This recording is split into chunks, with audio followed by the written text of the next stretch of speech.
എന്ത് ചെയ്യാം, പൈസ തന്നാൽ മതി എന്നുള്ള മൂടാണ്. ഞാൻ പടത്തിൽ കുറച്ച് സാധനങ്ങൾ അടിച്ചു മാറ്റിട്ടുണ്ട്. എന്റെ പുതിയ ജ്വല്ലറി ഐറ്റംസ്. എന്ത് സയന്റിഫിക് നമ്പർ? നമ്പറല്ല, ടെമ്പർ. ടെമ്പറോ? എന്തത്? അതായത് ഒരെണ്ണത്തിന്റെ എക്സിസ്റ്റൻസ് റാഷണൽ ആയിട്ട് തന്നെ ചിന്തിക്കുമല്ലോ. കോമഡി കളി അതൊക്കെ പറഞ്ഞിട്ട് ക്യാരവാൻ ഉണ്ടെന്നും പറഞ്ഞ് മനുഷ്യർ ചിന്തയിൽ പോകും. ഇല്ല കുറച്ച് കഴിയാൻ നേരത്ത് ആ പേടിയൊക്കെ പതുക്കെ പോകുന്നുള്ളൂ. പക്ഷെ എന്നാലും ചെറിയ ഇരുട്ടും പരിപാടിയൊക്കെ ആണെങ്കിൽ ഞാൻ അധികം പോവാണ്ടിരിക്കാറാണ് പതിവ്. അഡൽട്ട്ഹുഡിലേക്ക് വന്നതിന് ശേഷം അങ്ങനെ ചെല്ലും. But I always want to do something in horror. കാരണം സിനിമ കണ്ട് പേടിക്കുന്നുണ്ട്. ആ ഈ ഇടക്ക് വരെ കണ്ടിട്ട് പേടിച്ചായിരുന്നു. അപ്പൊ അങ്ങനെ പേടിക്ക് കുറവൊന്നുമില്ല. I do get scared bro. ഇഷ്ടമാണ് അങ്ങനത്തെ. ഞാൻ ഒറ്റയ്ക്കിരുന്ന് കാണുകയുള്ളൂ. എനിക്ക് ഒറ്റയ്ക്കിരുന്ന് രാത്രിയിൽ തന്നെ റൂമിൽ വാതിലടച്ച് ഇരുട്ടത്ത് കാണാനാണ് ഇഷ്ടം. ഞാൻ കാണൂല. ഞാൻ ഇപ്പോഴും അതെന്റെ ആർത്ത് വെച്ചാൽ ഞാൻ മറ്റേ ഹൊറർ മൂവിയാണ് ഞാൻ കണ്ണുകുത്തിയിരുന്നത് കാണുള്ളൂ. I want to do funny stuff now bro. ഞാൻ ഡെയിലി എന്നെ തന്നെ വേ ചെയ്യും. ഡെയിലി നോക്കിയില്ലെങ്കിൽ പിന്നെ കയ്യിൽ നിന്ന് പോകും. Kerala has been, our industry has been very nice to me.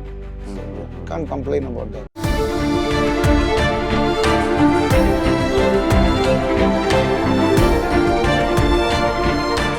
Own your pride. Pride Diamond Collections by Joya Lucas, world's favorite jeweler. Bhargavi നിലയം തൊട്ട് ഇങ്ങോട്ട് ആകാശഗംഗയും ഭൂതകാലവും ഡൈസറിയും വരെ മലയാള സിനിമയ്ക്ക് ഹൊററുമായിട്ടുള്ള ബന്ധം ഒരു ബെഞ്ച് മാർക്കാണ്. കുറച്ച് ലെവൽ അപ്പാണ് മറ്റ് ഇൻഡസ്ട്രീസിനെ വെച്ച്. കറക്കം ആ ഒരു ലീഗിൽ എവിടെയാണ് പ്ലേസ് ആവുന്നത്? സിനിമയെ പറ്റി സംസാരിക്കാൻ കറക്കത്തിലെ നായകൻ ശ്രീനാഥ് ബാസി, നായക ഫെമിന, പ്രധാന കഥാപാത്രത്തെ അവതരിപ്പിക്കുന്ന പ്രവീൺ ആൻഡ് ഡയറക്ടർ സുഭാഷ് എന്ന് വെച്ചിരുന്നു. നമസ്കാരം. നമസ്കാരം. ഈ പ്രേതങ്ങളുടെ ട്രെയിനിങ് ആയിരുന്നോ? ഓ അടിപൊളിയായിരുന്നു. ബേസിക്കലി ഇപ്പം സുഭാഷ് പറഞ്ഞ പോലെ എല്ലായിടത്തും മറ്റു പ്രേതങ്ങൾ കാണിക്കുന്ന യൂഷ്വൽ പരിപാടികളാണല്ലോ. ഇതിനകത്ത് ചെറിയ ബ്രേക്ക് അടിക്കുക എന്നുള്ള പരിപാടിയാണ്. അപ്പം എല്ലാവരും പേടിക്കേണ്ടവർക്ക് പേടിക്കാനുള്ളതുകൊണ്ട് എൻ്റർടൈൻമെൻറ്റ് എന്നുള്ളൊരിതിൽ അങ്ങനെയുള്ളവർക്ക് വേണ്ടിയുള്ള പ്രേതം കൂടിയാണ്. ഓക്കെ. ഇപ്പോൾ ഈ സയൻറ്റിഫിക് ടെമ്പറിൻ്റെ ഒരു കാലമാണല്ലോ ഇപ്പോൾ. ഇപ്പോൾ ജീവിതത്തിൽ എപ്പോഴെങ്കിലും ഒരു പോയിന്റ് കഴിഞ്ഞിട്ട് ദൈവങ്ങൾ അല്ലെങ്കിൽ പ്രേതങ്ങൾ, ഇവരുടെ ഒരു സത്യവ്യവസ്ഥ അല്ലെങ്കിൽ ഇവരുടെ എക്സിസ്റ്റൻസ്, അതിനെ പറ്റിയിട്ട് സയൻറ്റിഫിക് ടെമ്പറോടുകൂടി ആലോചിക്കുന്ന ഒരു ശ്രീനാഥ് ബാസി ഉണ്ടായിരുന്നോ? ഇല്ലടാ. ഇല്ല. എന്ത് സയന്റിഫിക് നമ്പർ? നമ്പറല്ല, ടെമ്പർ. ടെമ്പറോ? എന്തത്? അതായത് ഒരെണ്ണത്തിന്റെ എക്സിസ്റ്റൻസ് റാഷണൽ ആയിട്ട് തന്നെ ചിന്തിക്കുമല്ലോ. അപ്പൊ ദൈവം ഉണ്ടോ, ദൈവമില്ലേ, അല്ലെങ്കിൽ പ്രേതം ഉണ്ടോ, പ്രേതമില്ലേ, സൂപ്പർ നാച്ചുറൽ ആയിട്ട് കാര്യങ്ങളെ പറ്റിയൊക്കെ ആലോചിക്കുമല്ലോ നമ്മളൊരു പോയിന്റ് കഴിഞ്ഞ്. കുറച്ച് കഴിയുമ്പോൾ ദൈവവിശ്വാസം പോവും, യുക്തിവാദികളാവും. അങ്ങനത്തെ ഒരു അഡൾട്ട്ഹുഡ് കഴിയുമ്പോൾ അങ്ങനെ നമ്മുടെ കാര്യങ്ങൾ അങ്ങനെ എടുത്ത് അനലൈസ് ചെയ്യുന്ന ഒരു സമയം ഉണ്ടാവുമല്ലോ സാധാരണഗതിയിൽ ചെറുപ്പകാലമൊക്കെ കഴിയുമ്പോൾ. അങ്ങനത്തെ ഒരു അവസ്ഥ ഉണ്ടായിരുന്നോ എന്നാണ് ചോദിക്കുന്നത്. പിന്നെ ചെറുപ്പത്തിൽ പേടിച്ചിട്ടുണ്ട്. ചെറുപ്പത്തിൽ ആവശ്യത്തിന് പേടിച്ചിട്ടുണ്ട്. അപ്പോൾ പിന്നെ എനിക്ക് വൺസ് യു ഗ്രോ അപ്പ് കുറച്ച് കഴിയാൻ നേരത്ത് ആ പേടിയൊക്കെ പതുക്കെ പോകുന്നുള്ളൂ. പക്ഷെ എന്നാലും ചെറിയ ഇരുട്ടും പരിപാടിയൊക്കെ ആണെങ്കിൽ ഞാൻ അധികം പോവാണ്ടിരിക്കാറാണ് പതിവ്. അപ്പോൾ അതിനെ ഭയങ്കര റാഷണലായിട്ട് കണ്ടുപിടിക്കാനൊന്നും I don't think I am interested. I still don't know മരുണ്ടോ മരില്ലേ എന്താ പരിപാടി. അപ്പോൾ ബട്ട് അങ്ങനെ ഭയങ്കര അതിനൊരു സീരിയസ് തോട്ട് ഞാൻ കൊടുത്തിട്ടില്ല അതിനെ കുറിച്ച്. ചെറുപ്പത്തിൽ ഉണ്ടായിട്ടുണ്ട് ഇൻസ്റ്റൻസസ്, എക്സ്പീരിയൻസസ് ഫോർ ഷുവർ. പേടിച്ചിട്ടൊക്കെ ഉണ്ട്. പക്ഷെ വൺസ് ഈ അഡൽട്ട്ഹുഡിലേക്ക് വന്നതിന് ശേഷം ഐ ഡോണ്ട് അങ്ങനെ ചെല്ലും. But I always want to do something in horror. കാരണം സിനിമ കണ്ട് പേടിക്കുന്നുണ്ട് ആവശ്യത്തിന്. അപ്പോൾ അങ്ങനെ ഹൊറർ ഇഷ്ടമാണ്. പക്ഷെ ഈ സിനിമാക്കാരായതുകൊണ്ട് ഇപ്പൊ നമ്മൾ കണ്ടിട്ടുള്ള എല്ലാ ഹൊറർ സ്റ്റാൻഡേർഡ്സും സെറ്റ് ചെയ്യുന്ന സിനിമാക്കാരാണല്ലോ. അപ്പോൾ ഒരാൾ നടക്കുന്നു, പെട്ടെന്ന് ബാക്കിലൂടെ കരഞ്ഞുകൊണ്ടോടുന്ന കുട്ടി, അല്ലെങ്കിൽ വെളുത്ത സാരി, അങ്ങനെ മറ്റേ രക്തം പുരണ്ട ദേഹം, ഇതൊക്കെ നമ്മൾ കാണിക്കുന്ന സിനിമാക്കാരും. അപ്പോൾ ഇതിൽ തന്നെയാണല്ലോ ഒരു പ്രധാനപ്പെട്ട ഒരു ജീവിതത്തിന്റെ ഭാഗവും കടന്നു പോയിട്ടുള്ളത്. ഇപ്പൊ സിനിമ വന്നിട്ട് 15 വർഷമായി ബാസി. അപ്പം ഈ ഇവിടെ നിന്ന് അങ്ങോട്ട് പിന്നെ അങ്ങോട്ട് ഈ പ്രേതപടങ്ങൾ കണ്ടിട്ട് പേടിയാവാത്ത അവസ്ഥ അങ്ങനെ ഉണ്ടോ? ഇല്ല ബ്രോ, ഐ ഗോട്ട് ആ ഈ ഇടക്ക് വരെ കണ്ടിട്ട് പേടിച്ചായിരുന്നു. അപ്പൊ അങ്ങനെ പേടിക്ക് കുറവൊന്നുമില്ല. ഡൈസറെ കണ്ട് പേടിക്കുക അങ്ങനെ ഉണ്ടോ?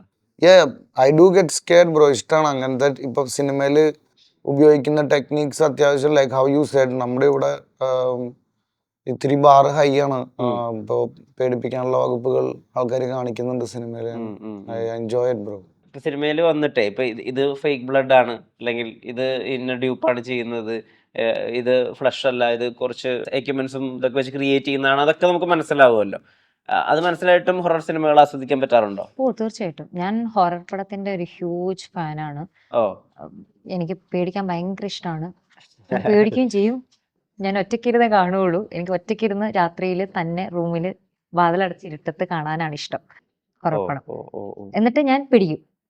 എന്നിട്ട് എനിക്ക് ഇരുട്ടത്ത് പോകാനും പേടിയായിരിക്കും. എന്തെങ്കിലും ശബ്ദം കേട്ടാൽ പേടിച്ച് പറിച്ച് അവിടെ ഇരിക്കുകയും ചെയ്യും. പക്ഷെ ഐ എൻജോയ് ഇറ്റ്.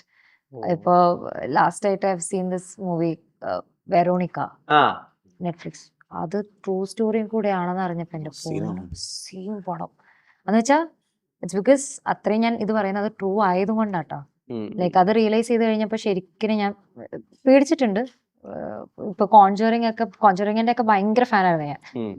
പിന്നീടാണ് ഇപ്പൊ ആ ഒരു പേടിക്കുന്ന എലമെന്റ് എനിക്ക് കുറഞ്ഞതായിട്ട് ഫീൽ ചെയ്തത്. ഇപ്പൊ അധികം ഞാൻ കോൺജറിങ് കണ്ട അത്രയും പേടിക്കാറില്ല.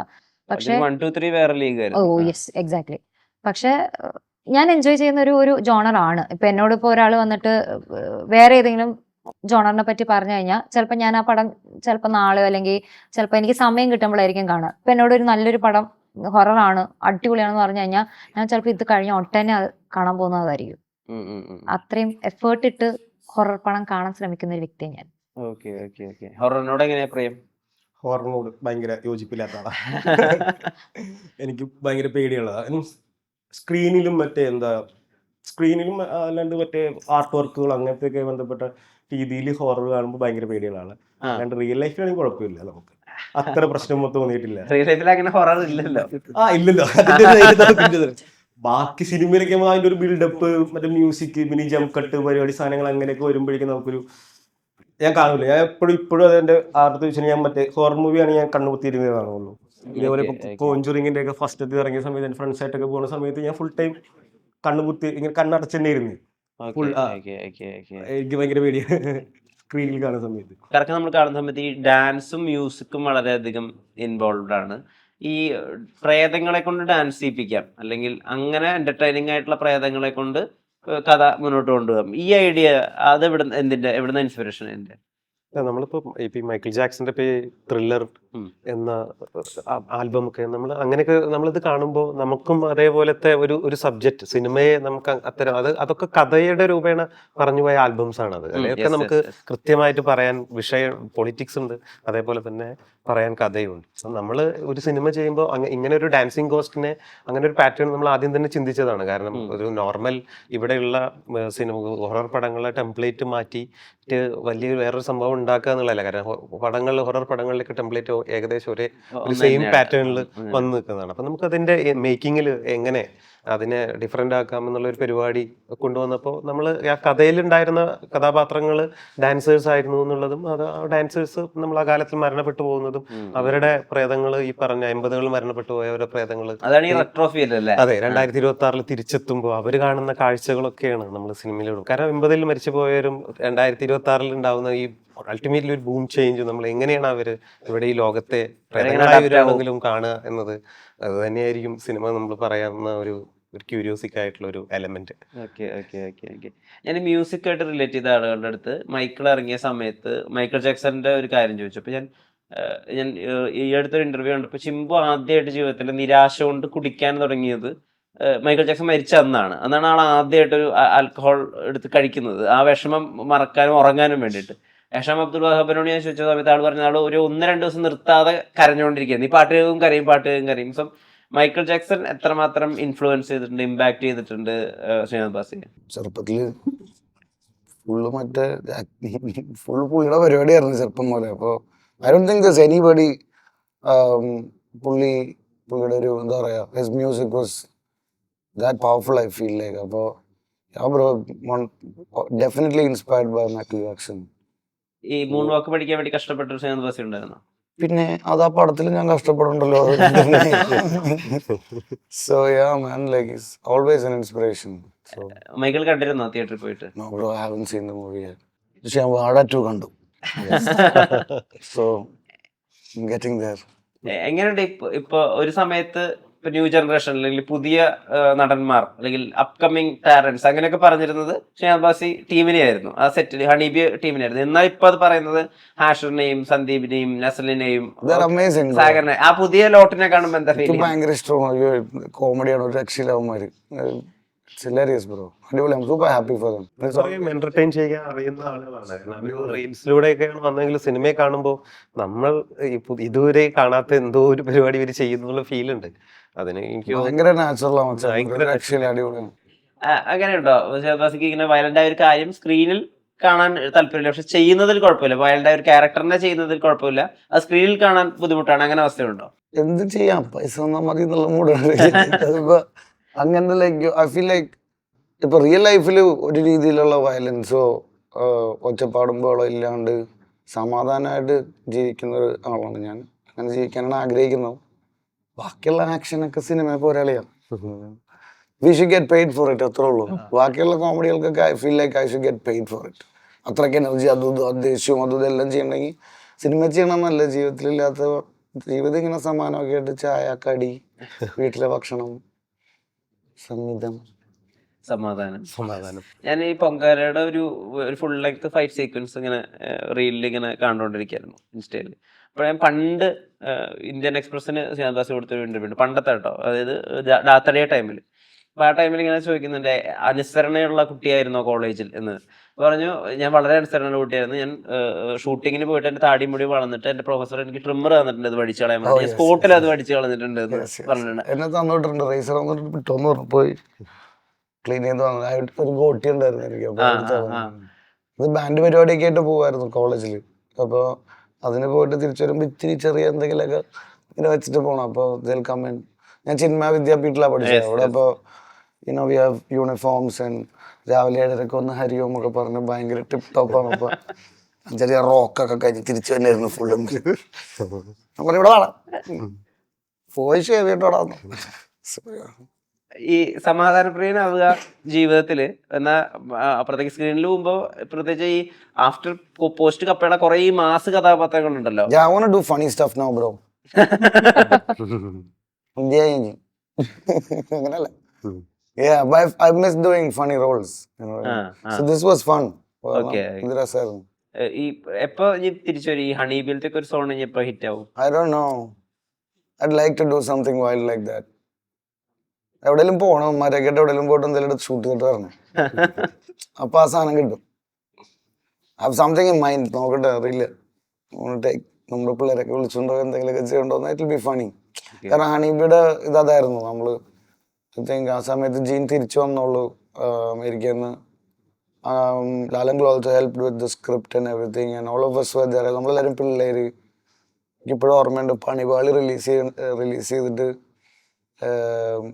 അതൊക്കെ റിലീസൊക്കെ ചെയ്യുന്നത് നമ്മുടെ പടത്തിന്റെ ടൈമിലാണ്, നമ്മൾ ഷൂട്ട് ചെയ്തുകൊണ്ടിരിക്കുന്ന ടൈമിലേക്കാണ്. So you are all kids at that time. അപ്പോൾ ആ ഒരു അങ്ങനത്തെ ഇപ്പോൾ ഞാൻ അഭിനയിച്ച കാര്യത്തിൽ ജീം വന്നിട്ട് ഓവറാക്കി പ്ലീസ്, കുറച്ചും കൂടെ ഓവറാക്കണം.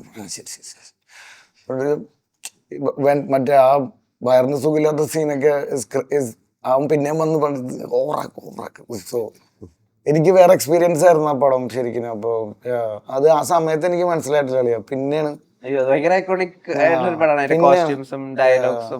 എനിക്ക് കത്തണത്. പിന്നെ തിരിച്ചു നോക്കുമ്പോഴാണ് like oh my god, like that was fun. ഹണീബിന്ന് ഓർക്കുമ്പോ തന്നെ ബൈ മിസ്റ്റേക്ക് ഫോർ ഇന്നറാ വേണ്ട ഞാൻ മച്ചാനെ ആ ലിറിക്സ് ഇങ്ങനെ കയറി വരും. Go back to that song someday. Yes, someday. Let's hope, bro. Let's hope. ഈ അറിയാതെ തന്നെ ഫെമിന നല്ല ബ്രൂസ്ലി ബിജി എന്നാ വരുന്നത്. ഈ സ്വയം ഫിറ്റ് ആയിരിക്കുന്നതിന്റെ അത് സിനിമയ്ക്ക് വേണ്ടി സ്വയം പ്രിപ്പയർ ആവുന്നതാണോ അതോ അത് വേറൊരു കംഫർട്ട് സോൺ തരുന്നുണ്ടോ? എങ്ങനെ ഫിറ്റ് ആയിരിക്കുന്നത്? അത് വേറെ ഒന്നും, അത് ഫിറ്റായി ഇരിക്കുന്നതുകൊണ്ടല്ല, ഞാൻ അധികം തിന്നാത്തോണ്ട്. ട്രെയിൻ ചെയ്യുന്ന വീഡിയോസ് ഒക്കെ നമ്മൾ കാണുന്നുണ്ടല്ലോ. ട്രെയിനിങ് ഒക്കെ ചെയ്യുന്നുണ്ട്, അതൊക്കെ ഉണ്ട്. പക്ഷെ ഈ പറഞ്ഞ പോലെ ഞാൻ ഭയങ്കര ഒരു ഡെസേർട്ട് പേഴ്സൺ ആണ്. എനിക്ക് ഭയങ്കര ഫുഡ് ഭയങ്കരമായിട്ട് ലൈക്ക് ഡിഫറെന്റ് കുസീൻസ് ഒക്കെ ട്രൈ ചെയ്യണമെന്ന് ഭയങ്കര ആഗ്രഹം. ഞാൻ തിന്നുകയും ചെയ്യും, പക്ഷെ ക്വാണ്ടിറ്റിയിൽ ഞാൻ ഭയങ്കരമായിട്ട് കൺട്രോൾ ചെയ്യുന്നുണ്ട്. ഞാൻ ഡെയിലി എന്നെ തന്നെ വേ ചെയ്യും. ഡെയിലി നോക്കിയില്ലെങ്കിൽ പിന്നെ കയ്യിൽ നിന്ന് പോയെന്ന് അറിഞ്ഞു കഴിഞ്ഞാൽ മേ ബി ലൈക്ക് ഒരു ക്രാഷ് ഡയറ്റ് പോലെ ഐ ഗോ ഫോർ 1 day. ഭയങ്കരമായിട്ട് ഒന്ന് ഡയറ്റ് പോലെ ഐ കൺട്രോൾ മൈസെൽഫ്. ഒരു ലോങ്ങർ ഫാസ്റ്റ് പോലെ may be like 1 meal a day. വിശന്ന് കഴിഞ്ഞാൽ എന്തെങ്കിലും സ്നാക്ക് പോലെ എന്തെങ്കിലും പോകും, ഹെൽത്തി അല്ല. ബട്ട് അങ്ങനെയൊക്കെയാണ് കൺട്രോൾ ചെയ്ത് പോകുന്നത്. പക്ഷെ ഞാൻ തിന്നും, ബട്ട് ക്വാണ്ടിറ്റി വളരെ കുറവായിരിക്കും. പ്രവീണി, നടന്മാരുടെ പ്രിപ്പറേഷൻസ് ഒക്കെ ഈ അടുത്ത് തൊട്ടിട്ട് നമ്മൾ കാണാൻ തുടങ്ങി. പ്രത്യേകിച്ച് ഇൻസ്റ്റാഗ്രാം ഒക്കെ വന്നപ്പോൾ തൊട്ടിട്ട് ആളുകൾ ഒരു നേരം മാത്രം ഭക്ഷണം കഴിക്കുന്നു, പിന്നെ രാവിലെ ജിമ്മിൽ പോകുന്നു, വൈകുന്നേരം കളരിയിൽ പോകുന്നു, പിന്നെ മാനിഫെസ്റ്റേഷൻസ് നടത്തുന്നു, പുസ്തകങ്ങൾ വായിക്കുന്നു, ഒരുപാട് ശ്രമിക്കുന്ന നടന്മാരുടെ സെറ്റിലാണ്. പ്രവീണിന് അങ്ങനെ ശ്രമങ്ങൾ ഉണ്ടാവാറുണ്ടോ? ശ്രമിക്കാൻ നമ്മൾ നോക്കും, പക്ഷെ കയ്യിൽ നിന്ന് പോകും, അത്രേ ഉള്ളൂ. എല്ലാത്തിലും ശരിയല്ലേ? ആദ്യം വിളിച്ച് കഴിഞ്ഞിട്ട് ഒരു പടത്തിൽ വയ്ക്കുമ്പോൾ ഓക്കെ പച്ചക്കള സമയത്താണെങ്കിൽ അതായത് ഓക്കെ ബോഡി ഒന്ന് സെറ്റ് ആക്കണം, മറ്റേതാക്കണം എന്നൊക്കെ ഒന്ന് പറഞ്ഞിട്ടുണ്ടായിരുന്നു. ഓക്കെ അപ്പോൾ ചോദിച്ചാൽ ഓക്കെ ഇന്നിപ്പോൾ സമയം എന്താ, ഓക്കെ 2 മണിയായില്ലേ, അപ്പം നാളെ മുതൽ നേരെ ജിമ്മിൽ പോകുമെന്ന് പറഞ്ഞിട്ട് കിടന്നുറങ്ങും. രാവിലെ ആകുമ്പോഴേക്കും ആയിരിക്കും കിടന്നുറങ്ങണത് തന്നെ, ലൈക്ക് 6 മണി 5 മണി സമയം. പിന്നെ അതങ്ങോട്ട് പോകും.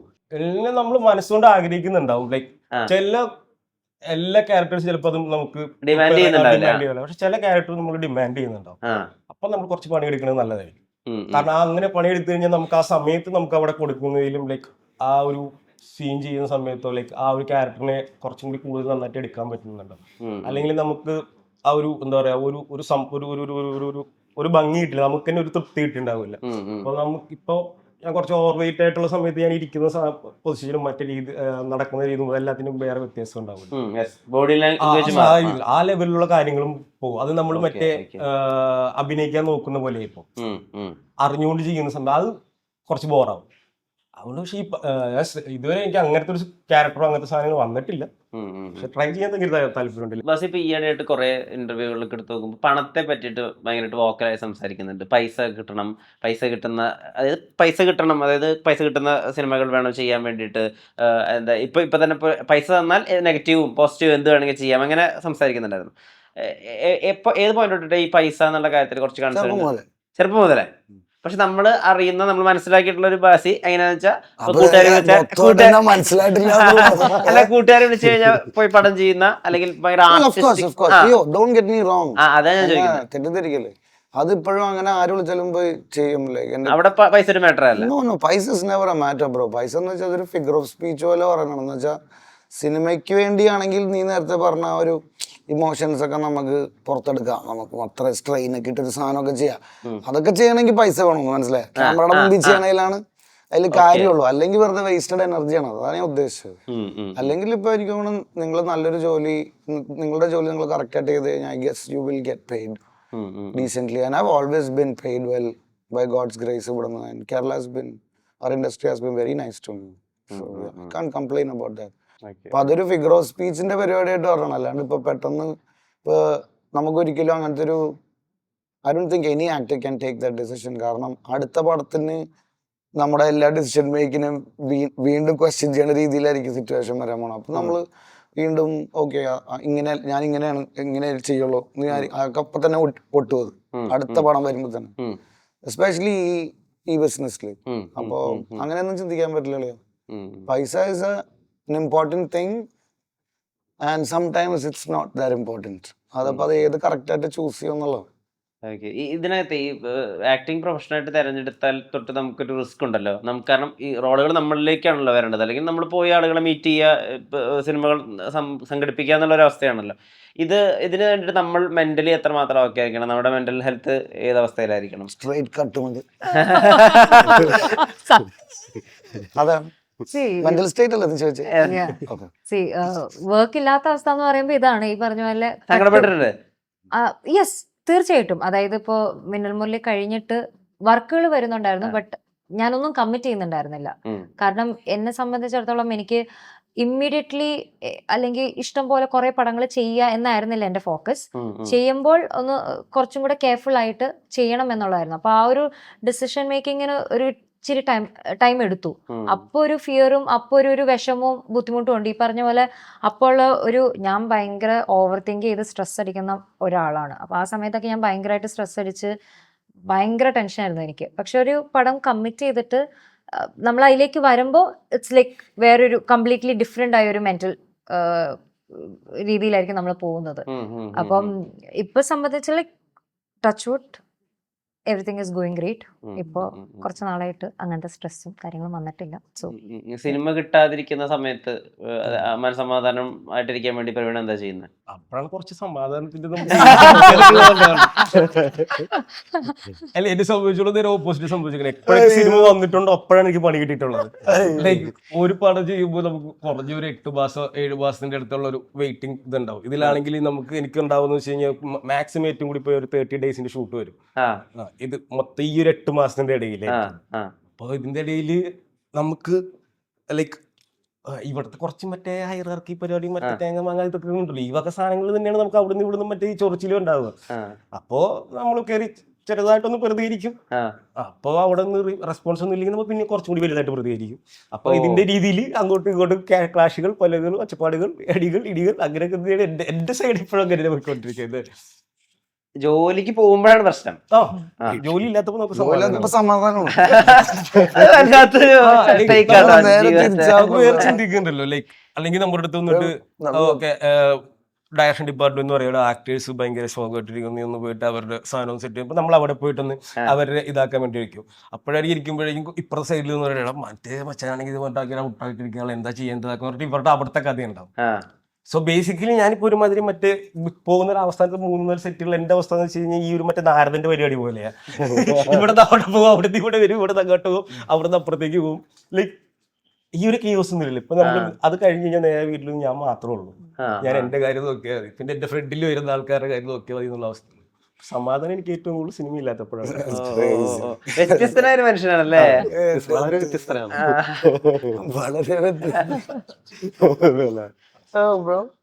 എന്ത് ഇദ്ദേഹത്തെ ചൂസ് ചെയ്യാൻ കാര്യം ഇങ്ങനെ സംസാരിച്ചപ്പോ എനിക്ക് അവൻ കമ്മട്ടിപ്പാടം ചെയ്യുന്ന സമയത്ത് ഞങ്ങള് രാജീവയുടെ പ്രൊഡക്ഷനിലായിരുന്നു കിസ്മത്ത് എന്നുള്ള സിനിമയുടെ വർക്ക് അവിടെ നടക്കുന്നതായിരുന്നു. അപ്പൊ അന്ന് മുതലേ എനിക്ക് പ്രവീണിനെ അറിയാം. ഞാൻ അതിന് ശേഷം ഞാൻ ഫസ്റ്റ് ആയിട്ട് ചെയ്യാൻ ഉദ്ദേശിച്ച സിനിമ ജുംബാലഹരി എന്നുള്ളൊരു പടമായിരുന്നു. അത് ഈ ലോക്ക്ഡൌൺ കാരണം മുടങ്ങിപ്പോയി. അതിനകത്തും ജുംബാലഹരി എന്ന് പറയുന്നത് അപ്പൊ ഒരു പടം അല്ല, ആ റൈറ്ററുടെ പേരിൽ ഒരു ക്യാരക്ടറിനെ വെച്ചിട്ട് നമ്മൾ ഉണ്ടാക്കിയത് ബംഗാളി റൈറ്റർ. ആ സിനിമ നമ്മള് വഴിയിൽ വെച്ച് മുടങ്ങി. ഒരു ഗംഭീർ റൈറ്ററായിരുന്നു, ഒരു കനേഡിയൻ ഇൻഡോ കനേഡിയൻ റൈറ്ററാണ് അവർ. അപ്പൊ ആ സിനിമയിൽ പ്രവീൺ ഉണ്ടായിരുന്നു. പിന്നെ അടുത്ത സിനിമ ചാൾസ് ചെയ്യുന്ന സമയത്തും ഞാൻ പ്രവീണിനെ വിളിക്കും. അതും പ്രവീൺ ആ സമയത്ത് വേറെ എന്തോ എൻഗേജ്മെന്റ് ഒക്കെ ആയിട്ട് എനിക്ക് ഇത്രയും ദിവസം വരാൻ ഉള്ളൊരു ബുദ്ധിമുട്ടും കാര്യങ്ങളും അവന് വന്നുകൊണ്ടാണ്. പിന്നെ ഈ സിനിമ വന്നപ്പോഴും ഞാൻ പതിവ് പോലെ പ്രവീണിനെ വിളിച്ചു. കാരണം പ്രവീൺ നല്ല ആർട്ടിസ്റ്റാണ്. പിന്നെ ഈ സിനിമയുടെ ക്യാരക്ടറിൽ ഇവർ ഇപ്പോൾ ബാസി നിൽക്കുന്ന 2 കഥാപാത്രങ്ങൾക്കും 2 സൈഡ് ഓഫ് ഡയറക്ഷൻ നമ്മൾ വെച്ചിട്ടുണ്ടായിരുന്നു. അപ്പം അതിന് പറ്റിയ കാരണം നമുക്കത് കിട്ടുമെന്ന് ഉറപ്പുണ്ടാകുന്ന ആർട്ടിസ്റ്റുകളെയാണല്ലോ നമ്മൾ ചൂസ് ചെയ്യുക. ഡെഫിനറ്റ്ലി അവൻ അതിനകത്ത് ആ ഒരു ക്യാരക്ടർ നല്ല രീതിയിൽ പെർഫോം ചെയ്തിട്ടുണ്ട്. ബാസിന് എപ്പോഴും ചുറ്റും ഒരുപാട് കൂട്ടുകാരുടെ നടുക്ക് അല്ലെങ്കിൽ ഒരു കൂട്ടം കൂട്ടുകാരുടെ നടുക്കുള്ള ബാസിയാണ് കണ്ടിട്ടുള്ളത്. പക്ഷെ നമ്മൾ ഈ അടുത്ത ആക്ടേഴ്സിനോട് സംസാരിക്കുമ്പോൾ, പഴയ ആക്ടേഴ്സിനോട് സംസാരിക്കുമ്പോൾ അവർ പറയുന്നത് ഇപ്പൊ പണ്ടത്തെ അത്ര സൗഹൃദമൊന്നുമില്ല സിനിമയുടെ ഇടയിൽ. കാരവാൻ വന്നതോടുകൂടി സൗഹൃദം മൊത്തത്തിൽ പോയി എന്നൊക്കെയാണ്. ആത്മാർത്ഥമായിട്ട് എനിക്കൊരു പ്രശ്നമുണ്ട് എന്ന് പറഞ്ഞ് വിളിച്ചാൽ ഓടി വരുന്ന സുഹൃത്തുക്കൾ പണ്ടത്തെ പോലെ സിനിമയിലില്ല, 80s ഗാങ്ങിലെ പോലെ ഇല്ല എന്നൊക്കെ പറയുന്നു. അങ്ങനെ ആത്മാർത്ഥതയുള്ള സുഹൃത്ത് ബന്ധങ്ങളുണ്ടോ ബാസിക്ക്? എന്ത് കോമഡി കളി അതൊക്കെ പറഞ്ഞത്. കാരവാൻ ഉണ്ടെന്നും പറഞ്ഞ് മനുഷ്യർ ചീത്തേ പോകും. ഇല്ല അങ്ങനെയല്ല, ആൾക്കാർ അങ്ങോട്ടും ഇങ്ങോട്ടും വിളിച്ച് സംസാരിക്കുകയൊക്കെ ചെയ്യും. അന്ന് നമുക്ക് അത്രയും വണ്ടികളുടെ ആവശ്യമില്ലായിരുന്നു എന്ന് തോന്നുന്നു. അപ്പോൾ വണ്ടിയൊന്നും അങ്ങനെ ഉണ്ട്, എല്ലാവരും ഒരുമിച്ചായിരുന്നിരുന്നത്. ഇതിപ്പോ എല്ലാവരും വണ്ടിക്കകത്തായിരിക്കണം, ഒരു വണ്ടിക്കകത്തായിരിക്കും. ഇപ്പൊ ടോവിയുടെ വണ്ടിയാണെങ്കിൽ ടോവിയുടെ വണ്ടിക്കകത്തായിരിക്കും എല്ലാവരും ഭക്ഷണം കഴിക്കുന്നത്. ഇപ്പുറത്ത് ആണെങ്കിൽ സൗബിയുടെ വണ്ടിയിലായിരുന്നു നമ്മളെല്ലാവരും അവിടെ ഇരിക്കും. അല്ലെങ്കിൽ ഇപ്പൊ അമലേട്ടൻ്റെ കാരവാനിലാണ് നമ്മളെല്ലാവരും അമലേട്ടൻ്റെ കാരവാനിലായിരിക്കും. എല്ലാവരും ഒരുമിച്ച് തന്നെയാണ്. എല്ലാവരും അങ്ങോട്ടും ഇങ്ങോട്ടും if I have something going on, നമ്മൾ ആരെ വിളിച്ചാലും ആരോട് സംസാരിച്ചാലും ഓൺ കോളാണ്. മറ്റേതൊക്കെ വെറുതെ പഴയ പോലെയൊക്കെ തന്നെ ആൾക്കാർ സ്നേഹവും take care of each other. ഒരു പരിപാടിയുണ്ട്, ഇവന് വിളിക്കാൻ എന്തെങ്കിലും ഉണ്ടെങ്കിൽ ഞാൻ വിളിക്കും. We have the relationship. അതൊക്കെ റിയലാണ്. മറ്റേതൊക്കെ വെറുതെ പറയാനുള്ള പെരിഫറി. പിന്നെ അത് മാറിപ്പോയി, പഴയ പോലെയല്ല. ഇതാണോ സിനിമ? സാധാരണക്കാരെല്ലാവരും എല്ലാവരും. ബാസിയുടെ ഇപ്പൊ ഫേസ്ബുക്കിലൊക്കെ പോസ്റ്റുകളൊക്കെ നിരന്തരം വന്നിരുന്ന ഒരു സമയമുണ്ടായിരുന്നു ഭീഷ്മപർവത്തിന് ശേഷം. അതായത് ബാസിയുടെ ഒരു പെർഫോമർ സൈഡ് എടുക്കാൻ പറ്റാവുന്ന ഒരാൾ അമൽ നീരദാണ് എന്നുള്ള രീതിയിൽ. വീണ്ടും പുതിയ സിനിമയിൽ അങ്ങനെ ഒരു സേവിങ് ഗ്രേസ് ആണോ അദ്ദേഹം? എനിക്ക് ഭയങ്കര ഇഷ്ടമാണ് വർക്ക് ചെയ്യാൻ. അടിപൊളിയായിരുന്നു. എത്രമാത്രം സ്റ്റൈലിഷ് ആണ് ബാസി പുതിയ സിനിമയിൽ? ഹീറോ ഉണ്ടോ? ഞാൻ പടത്തിൽ നിന്ന് കുറച്ച് സാധനങ്ങൾ അടിച്ചു മാറ്റിട്ടുണ്ട്. ഞാനത് വിചാരിച്ചു ഇതൊക്കെ ഞാൻ കുറെ നേരം നോക്കുന്നത് ഉണ്ടായിരുന്നില്ല. എന്റെ പുതിയ ഇപ്പൊ അവര് ഇത് കാണുമ്പോൾ ജ്വല്ലറി ഐറ്റംസ്. എത്രമാത്രം സംതൃപ്തി ഉണ്ട് സൂപ്പർ ഹാപ്പി ബ്രോ. ഞാൻ ഇപ്പൊ ഡിസംബറിൽ വേറൊരു പടം ഷൂട്ട് ചെയ്തിട്ട് I was telling Amlan I can't wait to come and shoot our movie, and we had the best 95 days. ഇപ്പൊ കുട്ടികളുടെ ഫ്ലാഷ് ബാക്ക് എടുത്തോണ്ടിരിക്കും. എന്താ അദ്ദേഹത്തിന്റെ കൂടെ ജോയിൻ ചെയ്യുമ്പോൾ ഇത്ര excite ഇപ്പിക്കുന്നത്? Because it's like friends, no? All of us are, we all know each other, like, you know, അങ്ങനത്തെ ഒരു, പിന്നെ ഐ ഗസ് ലൈക്ക് എല്ലാവർക്കും അവരുടെ സ്ട്രെങ്സ് അറിയാവുന്നതുകൊണ്ട് അതിനനുസരിച്ച് അങ്ങനത്തെ ഒരു പരിപാടിയിലേക്ക് അമലേട്ടന്റെ പരിപാടി നടത്തുക. Such A great film maker അല്ലേ. അപ്പോൾ നമ്മൾ അങ്ങനത്തെ ഒരു സിനിമയുടെ ഭാഗമാവുക, അങ്ങനത്തെ കഥാപാത്രം ചെയ്യാൻ പറ്റുക എന്ന് പറഞ്ഞാൽ നമ്മളൊരു യൂണിവേഴ്സിലാവും. ഒരു സാധനം സെലക്ട് ചെയ്ത് ഇടുമ്പോൾ തന്നെ നമുക്ക് സെറ്റാവും. ഓക്കെ, കഥ, പരിപാടി, ആൾക്കാർ, കഥാപാത്രം, and you look a certain way, style certain way, so you already that. അപ്പോൾ അത് ഭയങ്കര രസം. കരിയറിൽ ഏറ്റവും സ്റ്റൈലിഷ് ആയ ലുക്ക് ആയിരിക്കും അത്? Bro, obviously we all look ഒരു രക്ഷ. അവളോട് makes you look really nice അല്ലേ. നന്നായിട്ടുണ്ട്. എല്ലാവരും അടിപൊളി, എല്ലാവരും നല്ല രസമാണ്. എങ്ങനെ പോകുന്നു artist side? Singer, lyricist, composer, ആ സൈഡ് എങ്ങനെ പോകുന്നു? അതാണോ ആക്ടർ പെർസ്പെക്റ്റീവിലാണോ? ഏതിനാണോ ഏറ്റവും കൂടുതൽ സാറ്റിസ്ഫിക്കേഷൻ?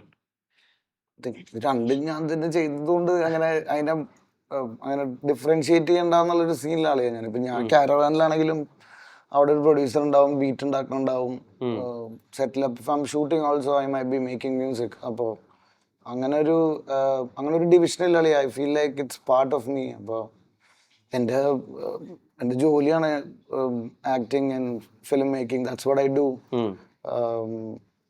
പാട്ട് ഞാൻ പള്ളി മുതൽ ചെറുപ്പം പോലെ പാടി തുടങ്ങിയതുകൊണ്ടും I was in a band ഇതിനു മുൻപ്.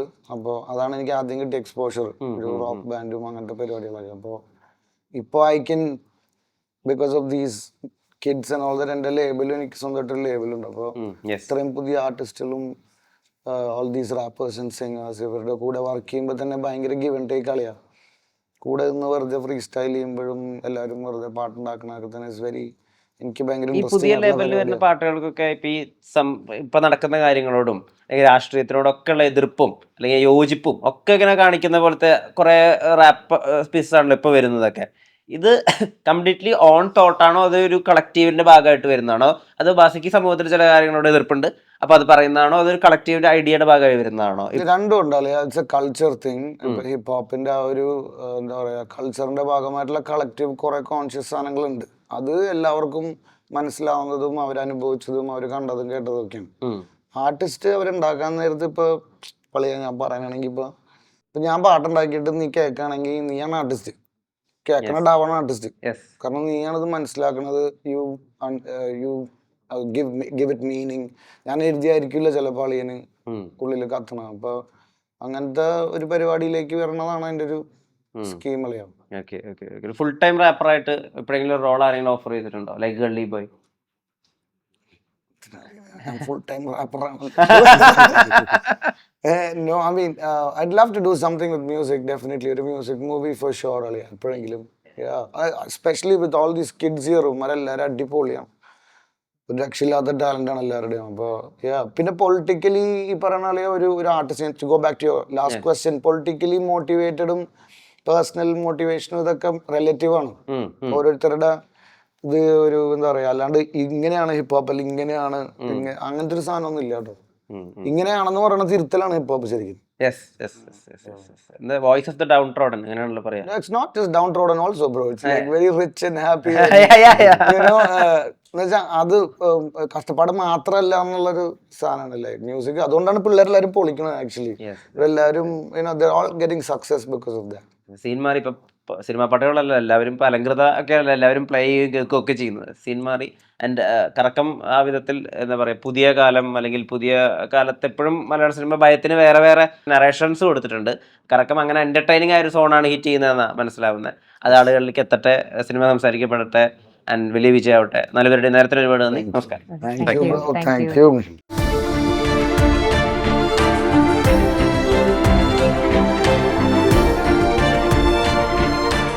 Own your pride. Pride Diamond Collections by Joya Lucas, world's favorite jeweler.